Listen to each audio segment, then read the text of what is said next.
Hello, everyone. You're listening to Those Are the Girls with Malling and Friends. I'm Mallory. And I'm Savannah. And we are changing culture, bringing back traditional values.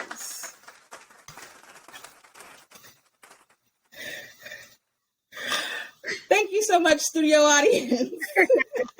Okay, so it is Weekly Teacap time. We have Savannah back. Everybody knows and loves her. You guys know her from Instagram. You also know her. She does stuff for Students for Life, Live Action, Turning Point. She has a song, 2 songs out, right? You have 2 songs? I have like 3, 2 songs out. 4 songs. Yeah. Tons of music out. Are you thinking of doing an album? I don't know if this is like a... I would love to, I really have to think about it. It takes a lot of time, and a lot of money. It's really expensive to produce really high quality content. So maybe we'll see. I don't know. Ooh, you heard it here, folks. You heard it here first, folks. That would have been a cool thing, but I messed up. Anyway, super happy to have Savannah back to spill some tea, to talk about some really interesting topics. But first, Savannah, can you fill us in on what's been going on in your life? How last time I saw you was YWLS. How have you been since then? Pretty good. Doing a lot of interviews. I don't know if I can really say this. I didn't say anything, but I am being profiled by the Washington Post about being pro-life and young and just being conservative and stuff. So actually tomorrow, a professional photographer is coming down from Wilmington to take photos of me for the article. And so we will see. I'm hoping that they don't switch up my words. They're known for being pretty liberal, but the lady who interviewed me was very kind and didn't ask me any questions. It sounded like she was trying to trip me up. So I'm glad that I was able to get my voice out there and stand up for women and their babies. That's really cool. And that's exciting. Also, I just absolutely love that they're doing that now. A couple other people I know have been approached by other networks that aren't necessarily pro us, but they've been reaching out to a lot more younger women. And honestly, women that have some color on them. And not saying that we absolutely need to be the face, but I think it's good because it really shows another narrative. Because right now, people just see the Twitter people, old white men, that's the narrative. But it really isn't. I mean, when I go to pro-life events, it is majority women, first of all. That's the first thing. It's majority women, and it is pretty diverse. I mean, I'm not going to sit here and say it's half black. That's not the truth, but I mean, it's not fully white either. It's a great mix, and we welcome everyone. Yeah. Movement. It's for anyone, both genders, any sort of, identity, your background, if you've had an abortion, if you haven't had an abortion, we welcome everyone because we are pro-life for the whole life and every life. Yes, and being pro-life it's not a political position. Right. It's a human rights position. It's not a religious position. It's just we have logic, philosophy, and science on our, I couldn't think of the other one, and science on our side. So anybody can be pro-life. Yeah. But yeah, okay, that's really cool, Savannah. Thank you. Well, I also wanted to ask you, so summer's coming up. What are you excited about the summer? Well, first of all, is summer your favorite season? Oh, yes, hands down. Okay, yeah. So it's mine. It's my favorite season too. Yeah, it's if it's not your favorite season, what are you doing? Yeah. When I was thinking of the question, I was like, well, this is very presumptuous, but you know what? No, it's probably summer. So I'm someone who just very much dislikes the cold. I get cold so easily. 60 degrees is cold for me, okay? And me too, girl. I can't do with it. In the middle of summer, I will still sleep with 3 layers on my bed, okay? I was in Myrtle Beach, South Carolina, and recently it's been 80s, 90s every single day. And so I head down to the beach. I love riding my bike and I love laying out and getting a tan. I mean, it's just nothing else than the UV rays sinking into my skin. Yeah. It's just, you feel so good. I love it. Well, okay, so you also live in Myrtle Beach. So you live in a beach. Do you live in the beachy town part of Myrtle Beach or kind of more in the suburbish area? Yeah, so I do live in a pretty, normal neighborhood, but I'm about 7 minutes away from the beach. And so it's wow. great, I live right a little like point of South Carolina, like on the side. So yeah, I love it. must be nice. Wow. Well, you're welcome to visit anytime. Oh, okay. I will take you up on that. Seriously, I love the beach. I haven't been to Myrtle Beach in so long.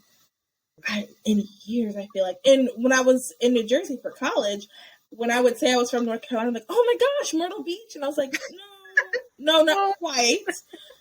But everybody, it seems like everybody from up there comes down to Myrtle Beach. I did not realize that. It's insane. I mean, my grandmother, she lives in a beach, like, family campground kind of thing.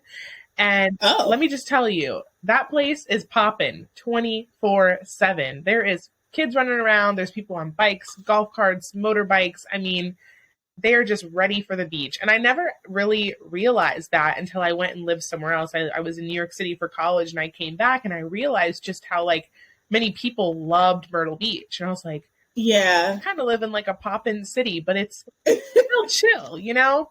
It's family. Yeah.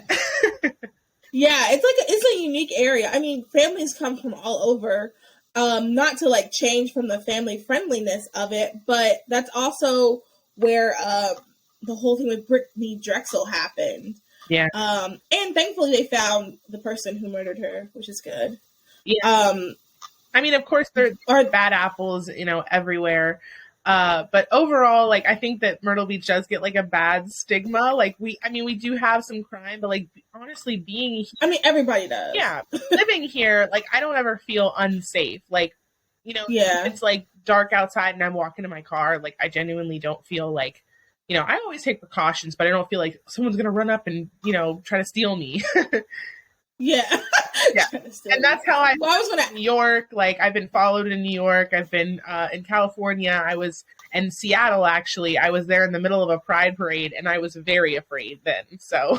Oh, wow. And there's your cat. Yeah. He loves. Oh. Well, I was going to say, also, too, I realized, like, when you... Because people can say something similar, like how Charlotte's like super scary and like this and that too, and that's where I live. And when I think about it, like I've definitely felt less safe in New Jersey. But I will say, by my last year living in New Jersey, because I live like right on the corner where Newark is, and if you know anything about Newark, it's the hood. Like there was a drive-by shooting when I was in. There was a drive-by. I didn't even know people were still doing drive-bys. Yeah. So, but I will admit, like. By the time, like, my senior year, I did feel more comfortable there. Because I think you feel comfortable, like, where you are. Yeah. So that's why when you go places, like, that's why you do need to be alert. Because you, like, when you are where you are, you kind of know, okay, well, there's a street there. There's this person there. That person always comes out there. Yeah. But I did want to ask you really quick. Has there been anything, like, when they found Brittany Drexel, all that stuff, did they... Well, when was that? So, what year was that? I don't know. I literally am listening to a podcast that's going over it now, and I don't remember the year. Anyway, I do remember it happening, and just my mom, you know, telling me that I always need to be careful and to always mind her because, you know, Brittany's parents did tell her not to come down to Myrtle Beach, and she wasn't even supposed to be there by herself. And my mom, being just how protective she is, she would have either sent someone to get my butt or she would have gone down herself and dragged me home and say the rest of the spring break you're going to be in your room because you didn't listen. But it's just a complete tragedy. I mean, something like that never ever should have happened. It shows, you know, how important it is to listen to your parents. They're not always out it really does ruin your life or hate you, or it's not that they don't want you to have experiences or have fun. They're genuinely in for your safety. And we have such a mental health issue, you know, I think especially over these past 15, 20 years or so, where people are just, you know, being brought up and their parents are never telling them no. They think that they're entitled to something. And then there are just people that absolutely have no respect for human life and they don't have respect for themselves. So why would they respect anyone else? Right. And we're seeing that all the time. And so, you know, it's really sad. And I hope that this does open the mind of, you know, younger people to know that your mom doesn't hate you. She's not trying to, you know, ruin your life. Right. She just wants to keep you safe. And it took me a really long time to realize that, because when I went off and played on my own, you know, and I couldn't just like call my mom to come get me if I was in some situation that I felt like I wasn't safe in or didn't want to be in. And remembering like, oh, I really wish I would have been more grateful for that when I had, you know, her right next to me, basically. Yeah. I also want to add, and then we'll change this sad topic. We might do a true crime episode about this, everybody. But I also want to add, too, that this is another example of, like, we also need to look out for our sisters. Yeah. Like, your friends, when you go on trips, like, and I'm not blaming, the only person who struggled for this is the murderer. But I'm just saying, like, it could have been helpful if, instead of when she was walking back by herself, one of her friends came with her. Oh, yeah. Or if she was, or someone could have gotten her an Uber. Ubers weren't back then. It was 2009. Ubers weren't back then, but like a cab or something. Like, it's strength in numbers. Yeah. So if we can just look out for each other. That's the other thing, too. I feel like we've lost that thing where we, like, look out for each other. Yeah. I had a friend who, I was going to say really quick, I had a friend who dropped me off at home once, like, recently, and they waited for me to get inside my house, and I was like, wow, I haven't had anyone do that for me in a long time. Yeah. They actually wait to make sure I was in the house before they left. That meant the world to me. Yeah, that's amazing. You know, if you're, you know, especially if your friend is ever like intoxicated or seems really tired or out of it, never put them in an Uber alone or a taxi alone. Never. You know, there's just so many things that could happen to people. You know, it may not be what you want to do. You may not want to share a bed with them that night. You may not want, you know, them to sleep over. But if your friend looks genuinely like, you know, she can't really function or she might have trouble getting home, just let them spend the night. Okay. Yeah. We'll have, you know, nights like that, and it's better safe than sorry. So that's what I always go for. Yes. Last thing, this tips everyone, especially those of you who are home from college and listening. I know how it was coming home from college, especially when you like weren't really into that scene and then you went to college and now you're in that scene and all your friends are now in the scene, so you're just doing all this other stuff. One other tip, you know, if you are in danger, something like that, sometimes you do have to call someone's parent, but always stay together. Always stay together. And just because someone upsets you at this one moment at night, like Savannah said, someone's having a crazy night, your friend's very belligerent. That does not mean your whole friendship doesn't matter. Right. It just means this one moment right now, you talk about it in the morning, or if you're a guy, don't talk about it and you just move on. But us girls, we got to talk about it. You talk about it in the morning, love each other, use grace, mercy, forgive. Now, you know, if she like hits you and you start bleeding, hit to the hospital, okay, maybe have another conversation. But like, if it's just... Right. That's another story. If you guys are in jail, okay, completely different story. We'll have another conversation about that. But if it's just a really bad night, you know, don't let friendships ruin for this one moment. So I've seen that happen. I've seen people like oh no, I don't talk to her anymore and I'm like, well, what else happened? Well, that, and I'm just like, guys, like I don't know if that's something to end a friendship over. Right. You know, she got y'all in a fight, okay, maybe, but like, yeah, you guys she was belligerent once. That's not. But anyway, so that's that. I was gonna say I'm really excited about summer too. I like to be in a pool, a lake, a beach, an ocean, somehow, somewhere, at least once a week. That's always my goal during the summer. Be near some body of water. So I'm excited for that. I made a new friend that like lives down the street that has a pool in her apartment complex. I'm like, and she said, come over whenever. And I said, I will. I will come over whenever. Don't you worry about that. Yeah, I will hold you to that. But yeah, that's what I'm excited about for the summer. And yeah. Awesome. Well, let's get into it. Everyone, we are going to get started and talk about some really interesting tea. Oh, wait, hold on. Oh, wait. Okay, wait. Ready? Oh, that's so cute. What does it say? Keep calm and go shopping. Oh, that's so cute. And it's pink. You know, I love that. Yes. All right. Clink. That was a fake clink. And then transition sound. All right. Love it. Okay. So first story we're talking about, it's not really an article. It's just kind of about something that happened. I guess I could have found an article, but I didn't. So Lizzo has changed her whole song. Well, not the whole song. She took out a word in her song because it is apparently now a slur. And I want to say the word. I was listening to The Morning Toast. You guys know me and Victoria like that podcast. And I think there's not a lot of crossover, as in like we have our audience, but some of our audience listens to her. So you guys know the Morning Toast. And I don't know if you heard, it was like some other time this week they were talking about it, and Jackie or Claudia was like, no, don't say the word. And I'm like, well, what if people don't know what the word is? Like, I feel like people should know what the word is. Right. So the word was spaz.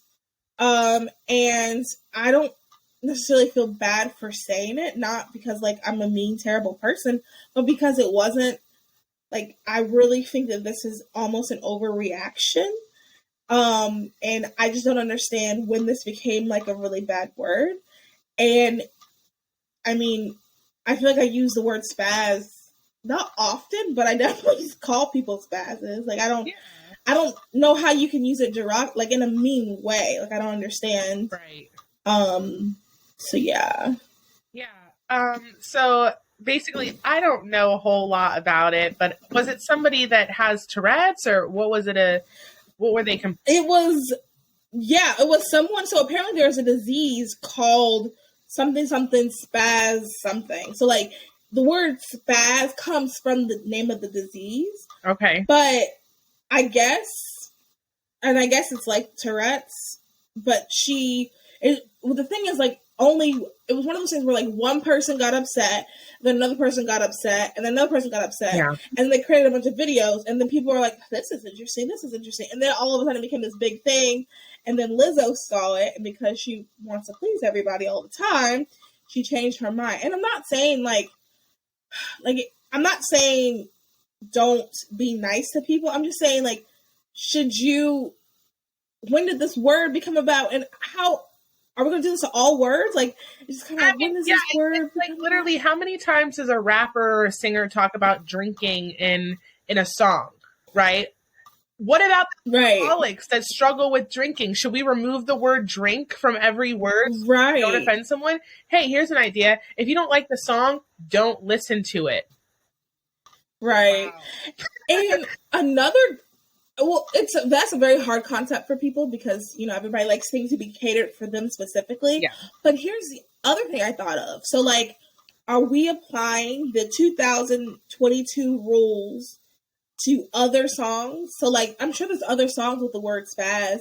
And I want to say Jackie was saying she saw a video where, like, there are thousands of other songs with the word spaz in it. So, like, are those bad songs now, too? Like, do we apply... So then in 2038, are we going to apply those words? Let's say the word chicken is all of a sudden a like slur. Can we not talk about chicken stuff from 2022? Like, that's what's so hard about all of this, because it just feels like the goalpost is moving. And like, yeah, there are things that we probably shouldn't say or do. But I guess my question is like, where does the wall stop? If she's doing it like to be derogatory or offensive, that too, yeah. Problem. I mean, spaz can mean anything. Like your eye can twitch. You can cause that. Like say that's a spaz. You can like. I call people spaz all the time. I'm gonna be honest. Like I use it word while you're talking, and that could be like, oh, right. I just spazzed out or whatever. Like. And I've met people with Tourette's, and I've watched, I'm very interested in that, psychological issue in people's brains. And they literally make fun of themselves because they pick up pics from what someone said or different TV shows and things, and they make the best of it. I mean, what else are you supposed to do? Right? Yeah. We all have our own insecurities and things that we may think are weird, and somebody could indirectly have offended us in some point of our life, but we just move on. I mean, if she literally, I don't even know what she said in the song, but I'm sure she didn't say like she was deliberately like laughing at people who spaz or something. Right. No, it wasn't anything like that. And like, I think that's the other thing too. And I've been saying this for a while. I feel like stuff like this, we're assigning thought bubbles to people who have nothing to do with what we're thinking about. Like, you saying that this is a derogatory thing, you're saying that this person's saying it in a mean way, you're giving them a thought bubble that's not there. Yeah. And I think if we continue to do that, all we're going to do is we're going to make it hard to have conversation. I think that's the part that makes this, like, uncomfortable. Because, like, if you guys could just hear, if I can remember the episode it was, I'll link it. you guys just hear how like Claudia's like, don't say it. And I was just like, this girl has PTSD. Like she is having a full panic attack about you saying this word. So it's going to be hard for you to have like conversation. And I'm not like trying to be mean to pick on Claudia at all. Like I love her, respect her. Like I want my show to be as big as hers. Like she's great. I'm just saying like we can't, it's going to make language really hard if we keep just picking and choosing. I mean, I feel weird saying this word now because it's been a not so good word recently or like a lot longer, but like the word gypsy, like there's people named Gypsy and now that's considered a derogatory. Well, it's considered, well, just so you know, add this to the no words. Okay, I'm going to write a book. Maybe I'll be like a bestseller, like words say in the 21st century. Yeah, like that's one of the words that people, it's an incredibly liberal, like, girl travel group. Like, I mean, I've never, like, if you want to be in a liberal, like, stronghold, it's this travel group. Oh, wow. And a girl, her dog's name was Gypsy, and she was typing something, and she kept saying the word Gypsy, and someone commented, please take this out. I'm so triggered, like, and I'm like, she's talking about the name of her dog. That's when I learned that it was, like, a terrible word. So this post had, like, 4,000 comments, because people were talking about, like, how it's a terrible word. So people were saying, well, I mean, what are we supposed to do? You have kids' names. Like, it's just not, I don't know, it's just things. Like, as long as you're not being, like, derogatory with it, I don't understand what the big deal is. I just don't get it. And it just makes language very hard. It makes you, like, anxious to talk to people that you don't know because you're like, okay, am I going to offend them? Is this me saying this word? And it's terrible. Exactly. Speaking of, like, canceling things, another thing is GW is going to discontinue the use of the Colonials moniker. This is an article from GW Today. It is citing the need to unify the community. The Board of Trustees decided to change the moniker based on a special committee's recommendation. The George Washington University Board of Trustees has decided to discontinue the use of the Colonials moniker based on the recommendation of the Specials Committee on the Colonials okay. How many times am I going to say moniker? Sorry. Both the board and the special committee ultimately determined that given the division amongst the community about the moniker, it can no longer serve its purpose as a name that unifies.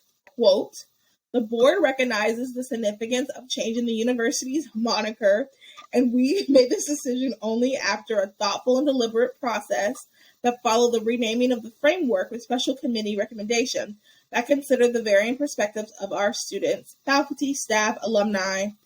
A moniker must unify our community, draw people together, and serve as a source of pride. We look forward to the next steps in an inclusive process to identify a moniker that fulfills this aspiration. No. Exactly. No. It's literally... There's like people like that don't even know how they're going to get their next meal. There's people out here living on $2 a day and they don't have a single complaint. Like, come on.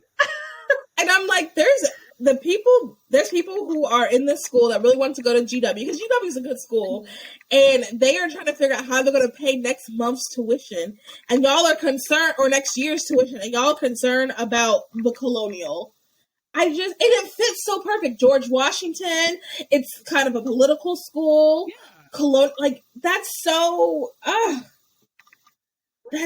It's just stupid. Yeah, exactly. It is. I mean, it shows how privileged we are. Like, yes, I mean, to be concerned over this. Yeah. Wow. And the other thing is like you said, when is this going to end? Because my thing is like, where is the goalpost stopping? Because, for example, Martin Luther King Jr., great man. Don't think anything's wrong with him. But let's just say, for example, I don't know how true this is, but I've heard he's cheated on his wife. Okay. So should we remove his statues from any places like churches? Like, where does it stop? Like, I hate to say it. Oh, this is also what we have to realize. Like, I personally don't believe people are good or bad. People do good or bad things. We're all sinners. Yeah. So you're never going to find a perfect political figure. Trump. Everybody, most people that listen to the podcast love Trump, think Trump is great. But we can also list all of the things he's done wrong. You're never going to find anybody perfect. Yeah.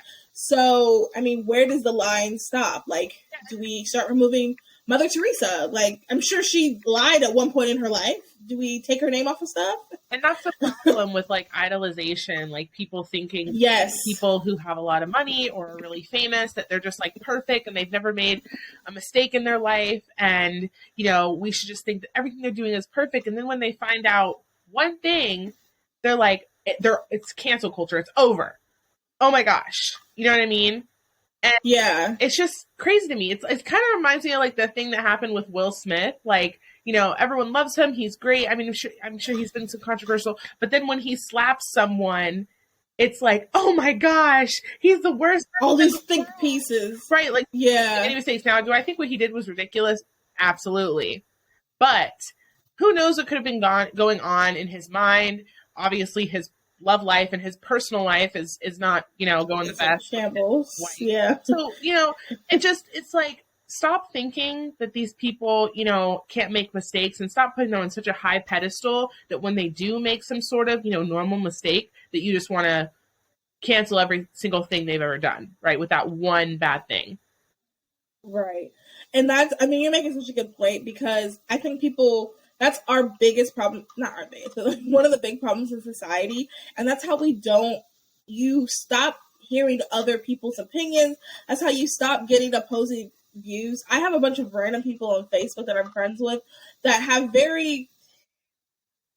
no offense to them if you're listening. Well, you know what? I doubt they listen, but they have very boomer mindset. Yeah. And what I've noticed is, like, no offense to any boomers listening, you probably don't fit in this category if you're listening, because all of our audience is near perfect. Right. So like the boomer mindset is like, you say one thing. I'll never forget. I shared once, they announced Joe Biden had won. I shared something that said, okay, let's work together to make the country, see what we can do together, something like that.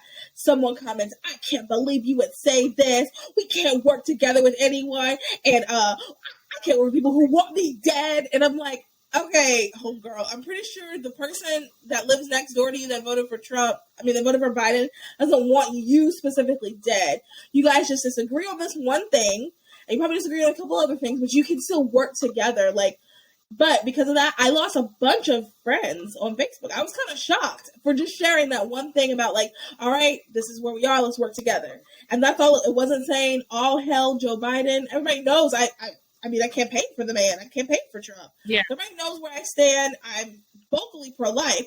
But because I want to work to see how we can work together to make this country better, to build back better, because I wanted to do that, we have not been successful as a country. But because I wanted to do that, tons of people were done.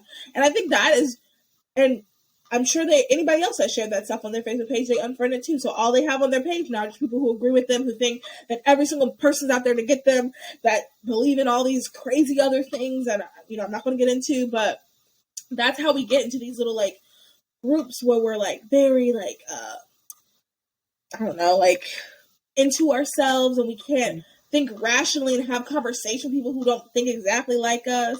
Yeah. Is because we're putting people on pedestals. Yeah, like the other day I had someone DM me because I posted something about IVF. Like, only 7% of children that are conceived through IVF are actually born. And yeah, I did not know that. So I'm actually very against IVF. You know, I think it's really sad that some women can't conceive naturally, and, you know, even through an expensive treatment like IVF. But, you know, seeing the statistics and seeing how embryos die and how many are implanted and just end up dying, and then that knowing that there are currently over, you know, 1 million frozen embryos, like, in the United States, like, we're choosing as older and more powerful people when someone decides to live their life. I just don't think that that's right. I think that there's enough children in the world that can be adopted. And also, you know, the Bible tells us that we might not be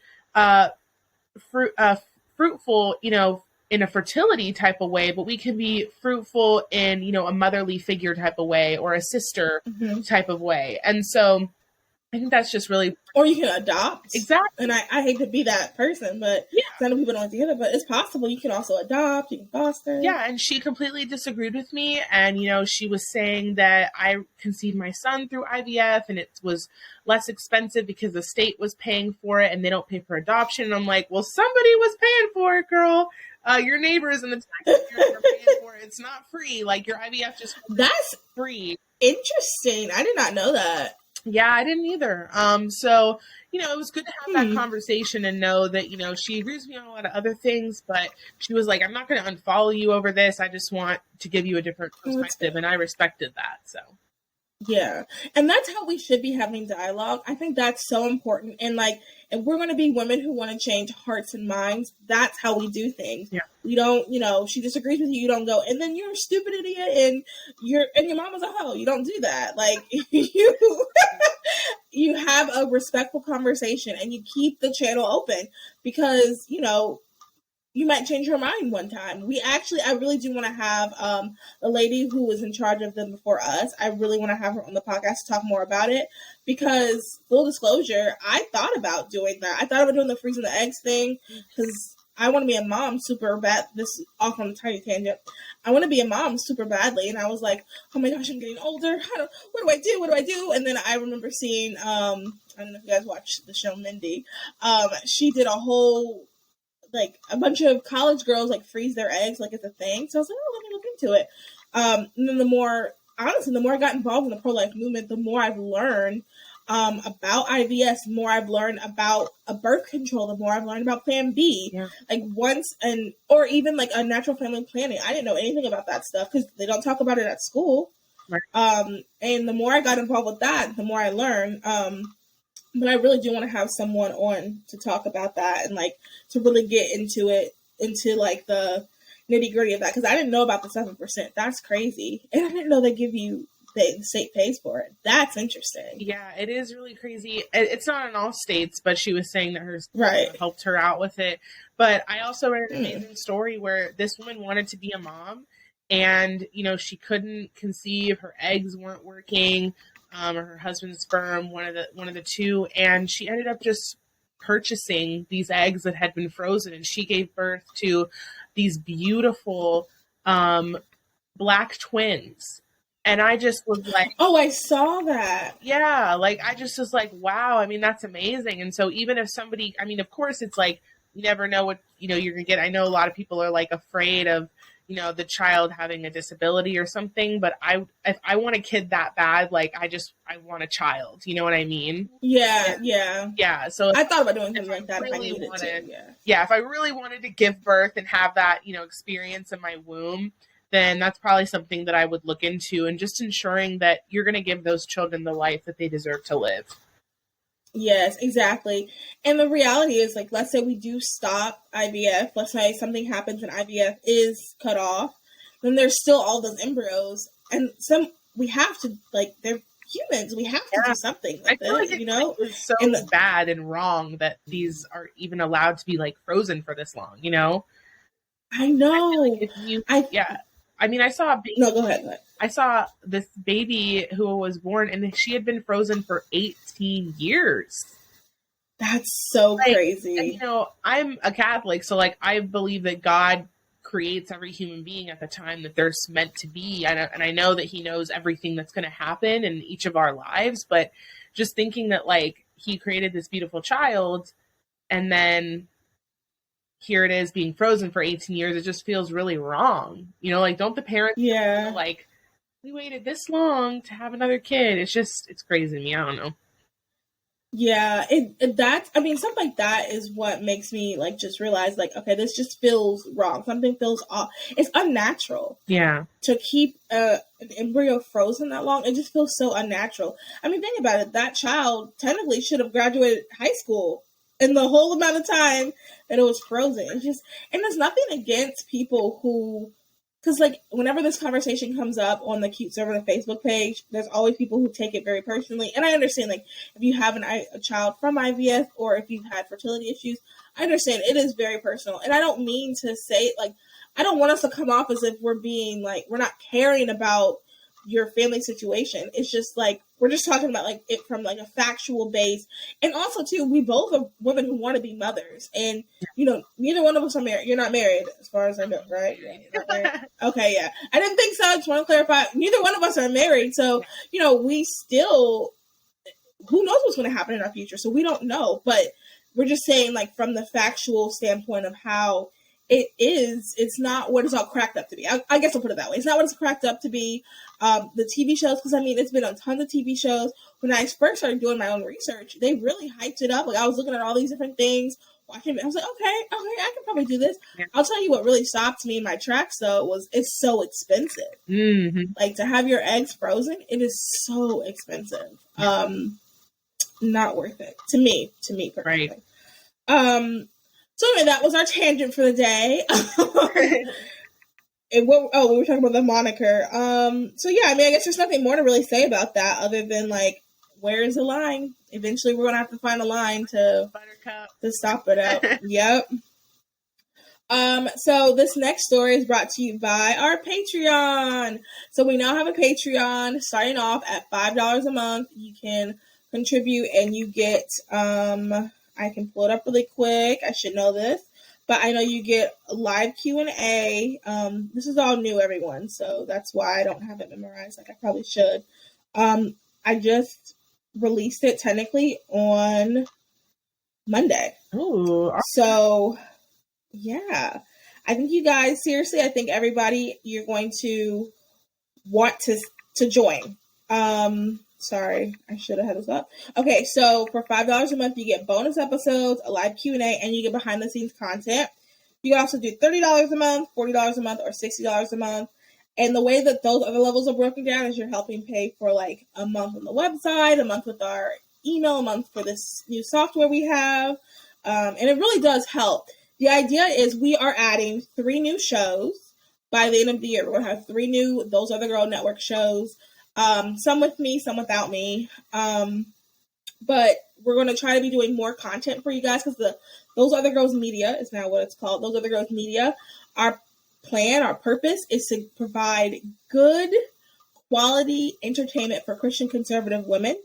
And when you are paying $5 a month, it really does help. It helps offset the bills because right now it's all coming out of my account, which I am more than happy to do because it's not for me, it's for everybody. But if we all partner together, we can get better quality everything. Yeah. I have some ideas on like other things. Like, honestly, I would have loved to fly Savannah over to Charlotte, welcome her into a really nice studio, give her a fun mug. That is the goal. That is the goal, to have Savannah fly her in, pay for her hotel even. Yes. Yeah, that's the goal. So if you donate, come on, we can get, help us out. We can get quality things like that. So yeah, so that is that. Savannah, do you want to like tell a quick something or another while I get my charger? My laptop's about to die. Oh, sure. You can just start talking. Yeah, so I'm going to be heading to the California March for Life next week. So that should be really interesting. I've only been to California once. I've been to San Francisco, and then I went to Angels Camp, which is in Northern California. And so I'm really, really excited. I'm going to be going there, making content with live action. So we should see how it goes. I feel like there will be some protesters there, just considering all the stuff going on with Roe v. Wade and that decision, hopefully being in the next few days after that. Hopefully we'll have a decision by June 27th. And so we'll just see how that goes. I'm excited. I love being around other pro-life people. And yeah, it should be a fun experience. So if you want to follow along with me, I'll probably be posting that on my story and the whole journey getting there. And then soon after that, I'll be going to the National Leaders Collective in DC with Students for Life. It's going to be super fun. I'm going to be meeting a bunch of new people that I've never met before. And so that's always fun to make new friends. Let's see, what else am I going to be doing? I don't know. I was actually born right outside of DC, but I have not been actually in DC. Literally, I don't think ever, like besides when I lived there when I was a small child. So we should see how that goes and hopefully be able to like see some sights and hang out in front of the Supreme Court and show those justices what we want.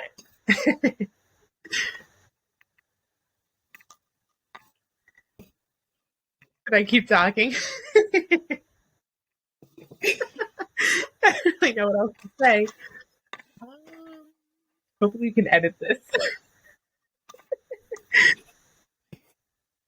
That's not the right laptop charger.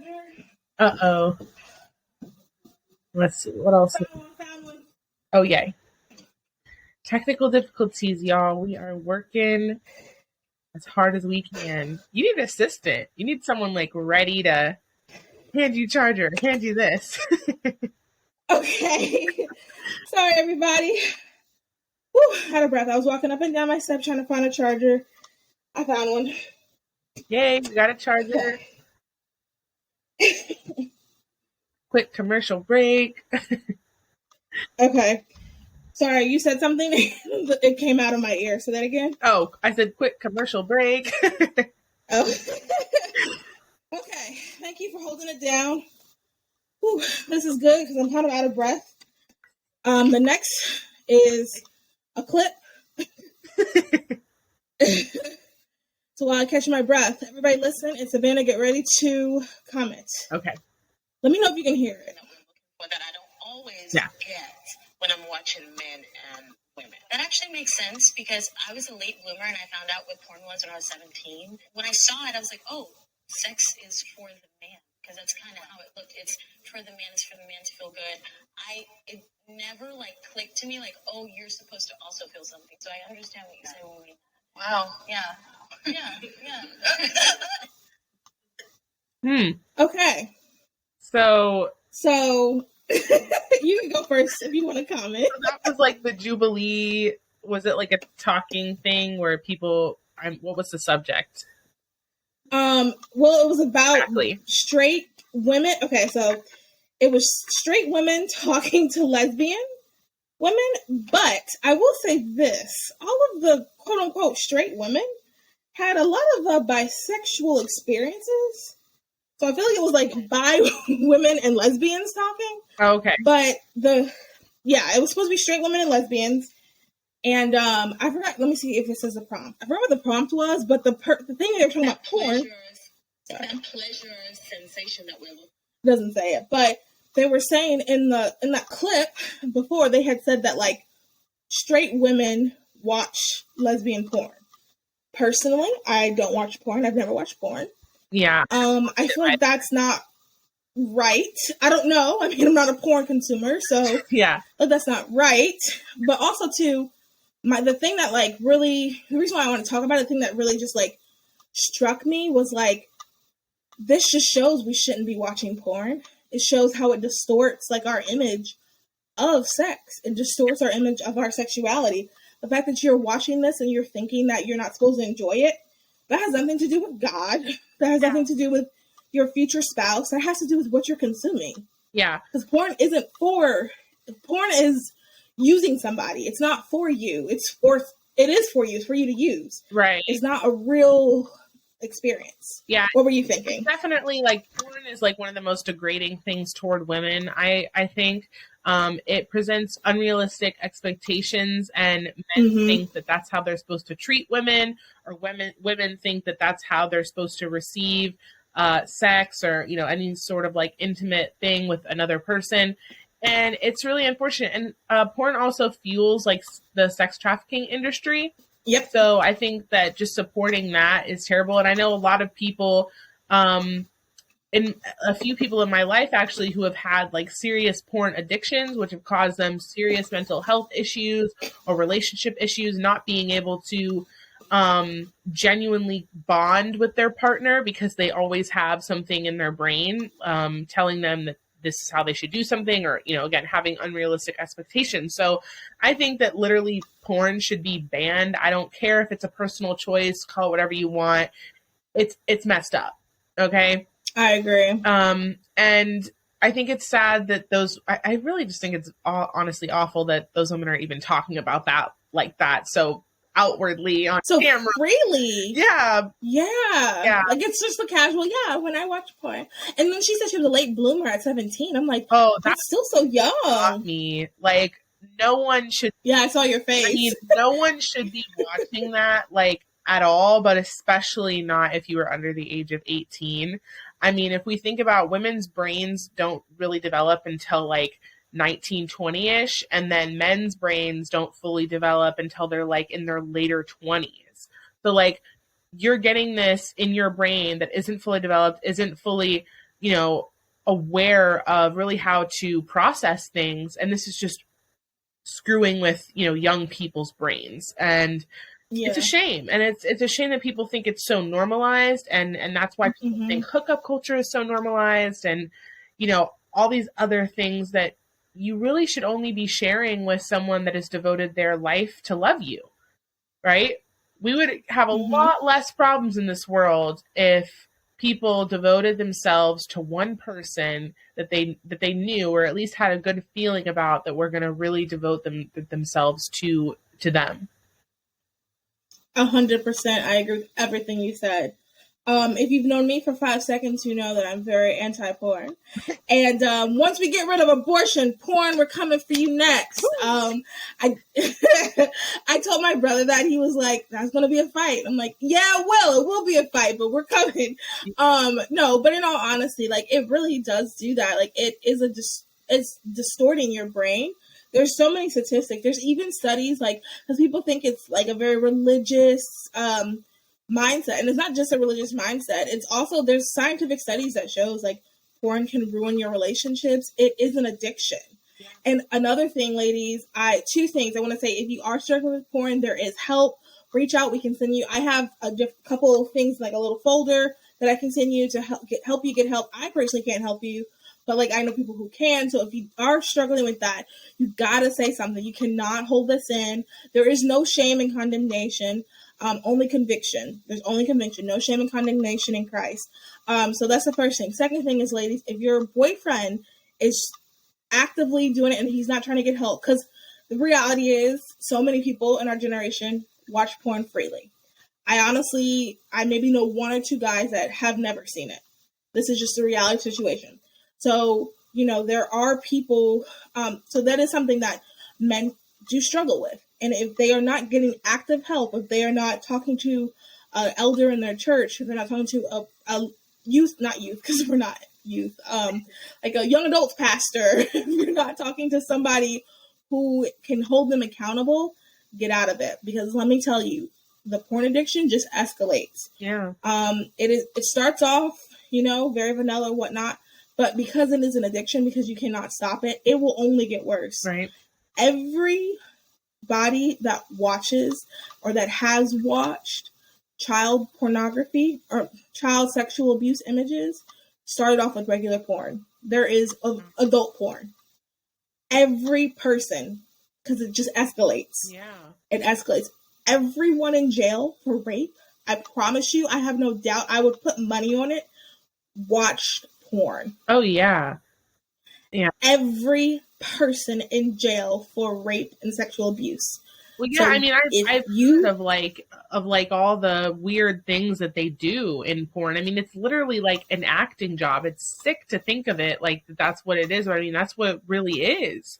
These people aren't like the most viewed. Yeah, genuinely like enjoying themselves. They're just doing a job, and unfortunately, a lot of the time, that just it doesn't do anything good. Right? It escalates. People are like, they start off with one thing and they're like, well, let me go to the next thing. What's going to, make me feel something higher than what I'm already feeling, Yeah. And the most viewed porns are like barely legal, things like that, like underage. Wow. Or obviously they can't be underage, but like they get people who look underage on purpose. Oh. Those are the most viewed porn. Like that. So it's not like, I don't want to, if you're listening and you have a boyfriend that's, partakes in it regularly, I'm not trying to scare you. I'm just saying, like, if they are not trying to get active help, because people struggle. People all have sins. There are so many things. But if they're not actively trying to stop, if they're not actively doing things to stop, run. Because it only gets worse. Yeah. That's the thing, too. Some people don't realize I was on a podcast with these guys. And they found me because sometimes I'll use the hashtag Black Republican or Black Conservative. And they were two guys that were liberal, and they wanted to talk to, like, their podcast. They're just talking to random people. They wanted to talk to someone who thought differently. So we got on the topic of porn. And one of the guys actually was very anti-porn as well. So we were talking about, like, Trump, the election, this is how we got on porn. But there was one of the guys, like, very anti-porn as well. And the other guy was like, yeah, no, I mean, you know.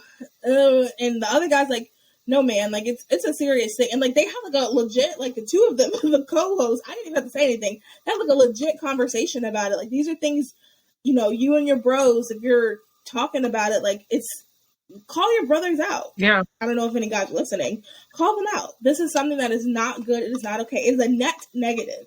There is not a single positive thing about pornography. Right. Not a single positive thing. And like Savannah said, it fuels human trafficking. Like, we know this. There are people who are in these pornography things that you're watching that are human trafficked. Yeah. There are, like, that are, and, like, without shadow of a doubt. Thankfully, though, there are people who are trying to do what they can to stop human trafficking. Mm-hmm. According to Governor.Virginia.gov, a press release sent out from the Virginia governor, Glenn Youngkin, on Tuesday, he announced members of the Commission on Human Trafficking Prevention and Survivor Support. The commission formed on its first day in the office. This commission will serve as an advisory board to the governor and make recommendations to combat human trafficking in Virginia. Quote, this commission is proof that Virginia is committed to ending human trafficking. The conviction of human traffickers, empowerment of survivors, and the prevention of others from becoming victims at top public safety priorities for the Commonwealth. That is why I, as in the governor, signed the executive order for this commission on my first day in office. We must remain vigilant to ensure that those who work tirelessly to combat human trafficking and help survivors are equipped with the tools necessary to win this fight.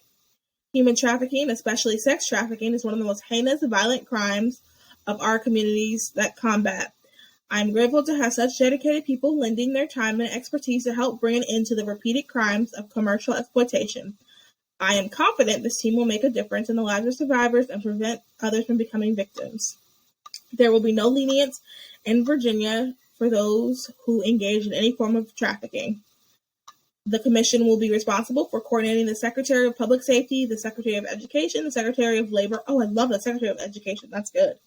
The Secretary of Labor, the Office of Attorney General, as well as the State Trafficking Response Coordinator and any other federal, state, local, or private sector entities to increase law enforcement awareness, empower and support survivors, and enhance trafficking prevention education throughout the Commonwealth. So that's really good. I wanted to let you guys know that we really need something like that in North Carolina desperately. Charlotte, and South Carolina too, technically, because Charlotte is a hub. It's in the top 10 cities for human trafficking in the country because of the problem too. Yeah, and the coastal areas, like high where people come and do tourism. Mm-hmm. It's a huge. So this is really great that they're doing that. And one of the members on the task force is part of the organization we've had on the podcast called Safe House Project. And they're doing a walk for World Against Human Trafficking in Persons Day, which is July 30th at 9 a.m. It's going to be in Charlotte. We have a little event tab up on the website if you guys want to join us. But all they're going to do is they're going to walk to raise awareness. And so I told my brother was like, to raise awareness, everybody knows human trafficking exists. And I was like, fair. That is a fair thing. We do know about human trafficking. Yeah. But I don't know if you guys have been listening from the beginning. About a year and a half ago, we reported that there were about 500 kids found in Charlotte in one weekend. And I don't think people knew. People don't understand how bad it is. Yeah. There was like 500. DSS had to get involved. So the organization that we're going to be helping support, Safe House Project, they actually helped train the police officers that were able to bring in the kids. And they try, part of the things they also do is they bring in the kids and they try to place them in like group homes with families and things like that. Yeah. So people don't know about that. Like we know, okay, yes, we are aware there's human trafficking, sure. but you don't know how real it is in your own backyard. Right. And that's what the walk is supposed to do, make people aware. And like, now everyone listening, you guys are aware. You can listen. I don't remember what episode that was, but we reported on that because I remember seeing that on the news and I was like, okay, I have to look at this. Cannot be true. It was like about 500 kids. It was a lot of children that were experiencing, it was sex trafficking as well as labor trafficking. That's another issue that we have too, labor, because in like the kind of the not outskirts, like the mountain areas and some of the country areas, they'll bring in people, promising them from the border. They'll bring them up, promising them this great life, and they'll take their passports and make them work. And they want to come. I personally think these people do think they're coming legally. They just, aren't being told the truth. Actually, I don't know. Now that I'm thinking about it, I always want to think the best of people. But I guess if someone put me in the back of a truck, I would realize it's not legal. But anyway, my whole point is, either way, whether they realize it or not, they realize something's up when they cannot have their passports. They realize something's up, and they're not being paid. So that's another problem, especially if it's children. I mean, if it's kids, that's the adult's fault. Mm-hmm. Not their fault. But anyway, so that is happening, and I think that's great that Glenn Youngkin's going to do that, and I think we need to do more things like that.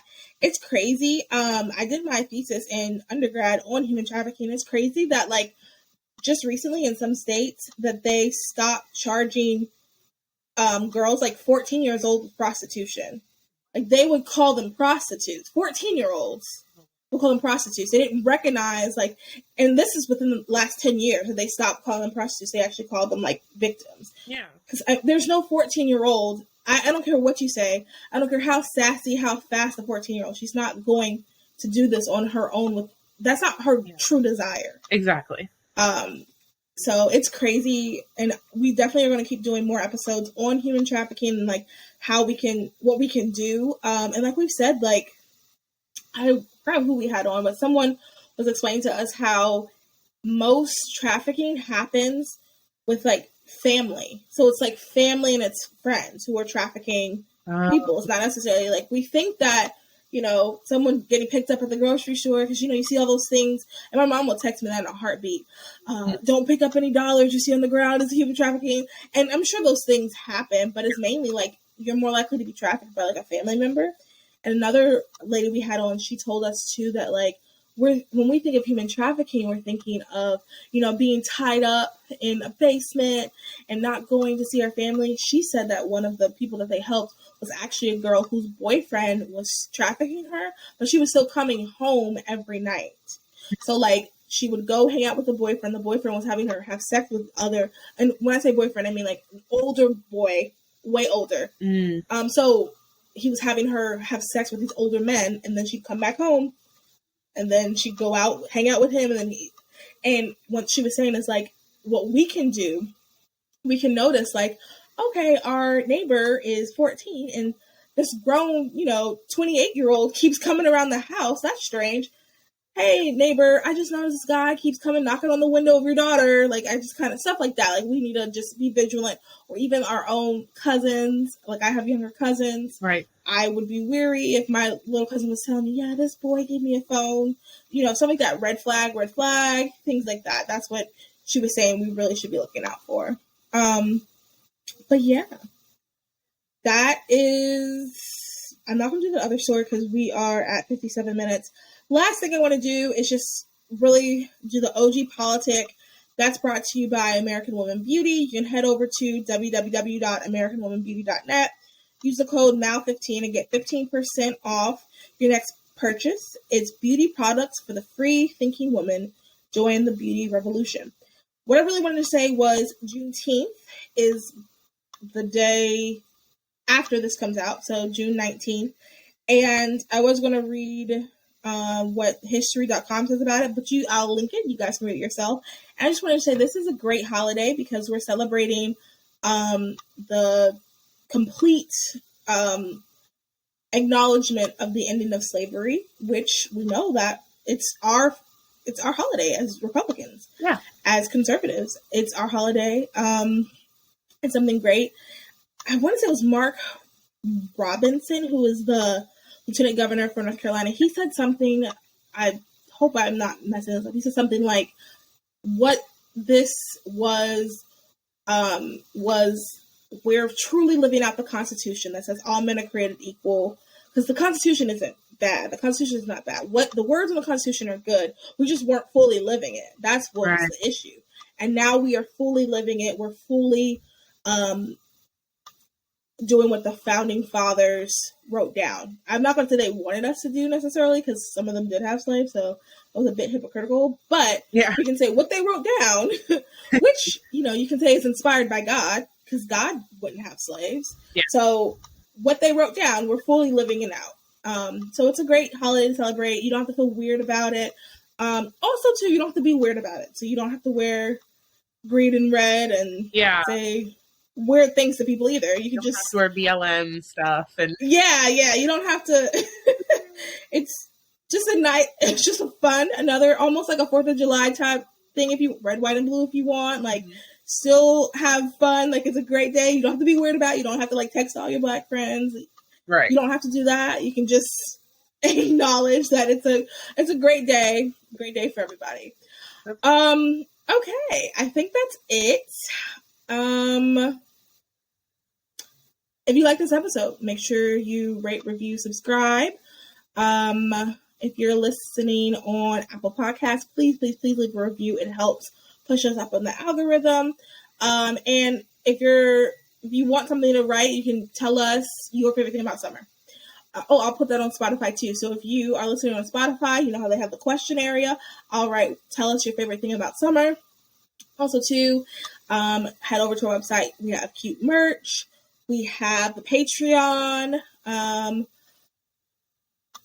think that's it. I'm trying to think of anything else. Savannah, you want to add anything coming up that you want people to look at? Follow her on Instagram. I'll link that.